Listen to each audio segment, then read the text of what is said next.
ఆయన పుట్టు పూర్వతరాలు పుట్టు మచ్చలు ఇవ్వాలి ఈ వేదిక మీద నుంచి నేను చెప్పదలుచుకున్నా.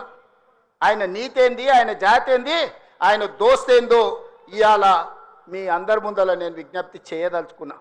మిత్రులారా, 1983లో తుమ్మల నాగేశ్వరరావు గారు సజీవ సాక్షి. ఆనాడు అన్న పెద్దలు నందమూరి తారక రామారావు గారు యువ న్యాయవాదిగా జగిత్యాలలో న్యాయవాది పదవిని బాధ్యత నిర్వహిస్తుంటే పిలిచి భుజం తట్టి నీకు ఎమ్మెల్యే టికెట్ ఇచ్చి నీకు ఎక్సైజ్ శాఖ మంత్రి ఇస్తే సంవత్సరం తిరిగే లోపలనే అన్న ఎన్టీఆర్ను వెన్నుపోటు పడిచి నాదెండ్ల భాస్కరరావుతోని జట్టు కట్టిన నువ్వు నాదెండ్ల భాస్కరరావు సోపతిని వదిలి కాంగ్రెస్ పార్టీలకు వచ్చి 40 సంవత్సరాలు పూర్తయింది.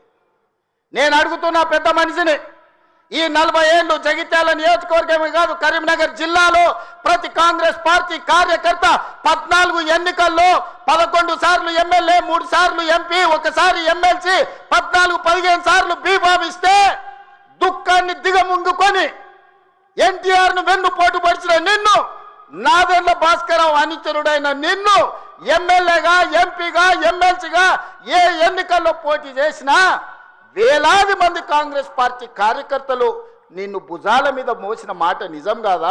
పల్లకిలో అసెంబ్లీకి పంపిన మాట నిజం కాదా? మిత్రులారా, 40 ఏళ్ళు నీ కోసం, నీ పదవి కోసం, నీ కుటుంబంలో జడ్పీటీసీ, ఎంపీపీ ఏ పదవి వచ్చినా నీ కుటుంబానికి ఇచ్చుకున్నా జగిత్యాల కాంగ్రెస్ పార్టీ కార్యకర్తలు మౌనంగా నీ కుటుంబానికి ఊడిగం చేసిన మాట నిజం కాదా?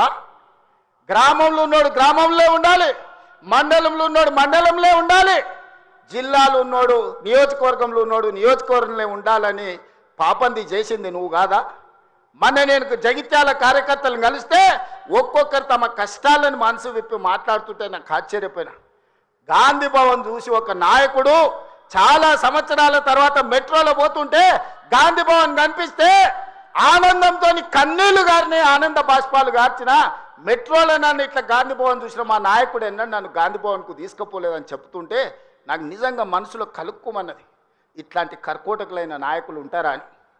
అలాంటి నాయకుని కూడా జగిత్యాల ప్రజలు 14 సార్లు బీమాఫీ ఇస్తే ఎన్నో సార్లు ఓడిపోయినా వదలకుంటేనే ఆయన వెనకాల నిలబడి, ఆయన అండగా నిలబడి ఆయన భుజాల మీద మోస్తే ఒక్క ఏడాది పదవి లేకపోతే మీ గుండెల మీద దాన్ని మిమ్మల్ని మోసం చేసి పారిపోతాడా అని నేను అడుగుతున్న మిత్రులారా, ఇది న్యాయమా? ఇదేనా నీ జాతి, నీ నీతి? ఈ వయసులో నువ్వు 40 ఏళ్ళు నీ జెండా మోసి నిన్ను మోసిన కార్యకర్తల గుండెల మీద దాన్ని మోసం చేసి శత్రువు సంతను చేరుతావా? శత్రువు సంకలు చేరి ప్రజాపాలన పోవాలంటావా? ఇట్లాంటోడు